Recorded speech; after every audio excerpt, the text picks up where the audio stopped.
نسبة حفاظ القرآن الكريم في المغرب من الأعلى على مستوى العالم للذكور والإناث، والمغاربة بطبعهم تواقين لطلب العلم ونشر ما يفيد البلاد والعباد، وقدموا علماء أجلاء مثل الشيخ عبد الله بالمدني والشيخ مصطفى البحياوي والشيخ سعيد الكملي حفظهم الله. ودخل في الإسلام الآلاف بفضل من الله ثم بفضل الجالية المغربية في أوروبا، وذلك بإسهاماتهم في بذل الأموال والطاقات في بناء المساجد ونشر دور تحفيظ القرآن فيها. ويشكل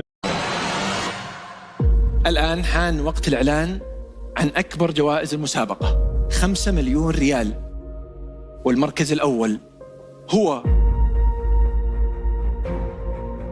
يونس غربي.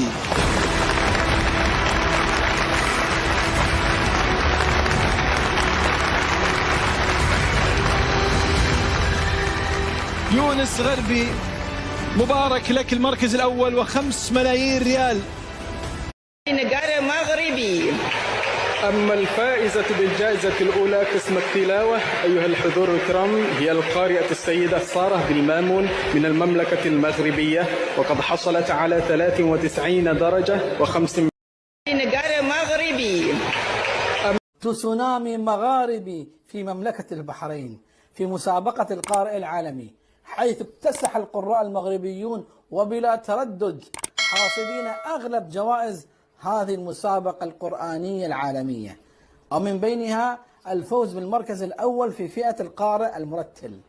أهنئ المملكة المغربية والشعب المغربي بهذه الكوادر الوطنية المبدعة والتي مثلت بلدها أحسن تمثيل وأرقى تشريف.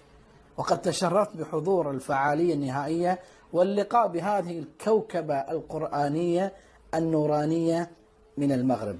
هنيئا لكم يا أهل المغرب بهؤلاء القراء.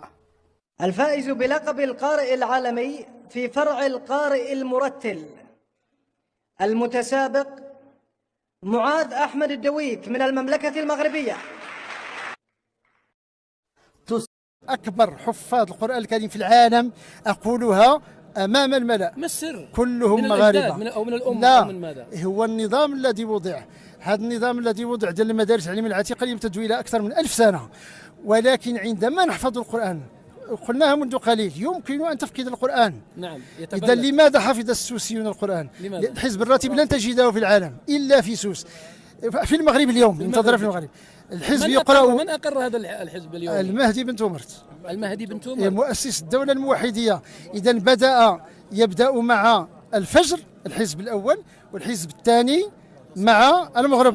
بمعنى الختمة تكون كل شهر شهريا، وبالتالي حفظ الناس القرآن دون أن يكتبوا. هناك حفظت القرآن بدون الكتابة. هل تخشون أن تندثر مثل هذه؟ لن تندثر لأنها في الصدور، والعلم في الصدور لا يضيع.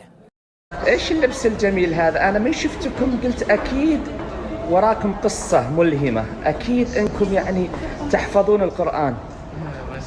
كم تحفظ من القرآن؟ 22 حزبا، يعني 11 جزء. نعم. خاتم القرآن. خاتم القرآن. نعم. تحفظ القرآن كامل. نعم. 60 حزب. نعم. ما شاء الله. وأنت؟ خاتم القرآن. ما شاء الله. كم عمرك؟ 11 سنة. 11 سنة. وأنت؟ 23 حزب. 23 حزب. 11. ما شاء الله تبارك الرحمن. الله يوفقكم لكل خير، وإن شاء الله تحفظ القرآن كامل، وإن شاء الله تحفظ القرآن كامل تصير مثل الأخ. إيش اسمك؟ عمران. وأنت؟ إلياس. الله. الناس بتندهش ليه المغاربة دائما بياخدوا المراكز الأولى في مسابقات حفظة القرآن في العالم كله. المغرب واخد المركز الأول عالميا في عدد حاملين وحافظين كتاب الله برقم مرعب، 1,628,054 إنسان. ده اللي الناس بتندهش ليه المغاربة دائما بياخدوا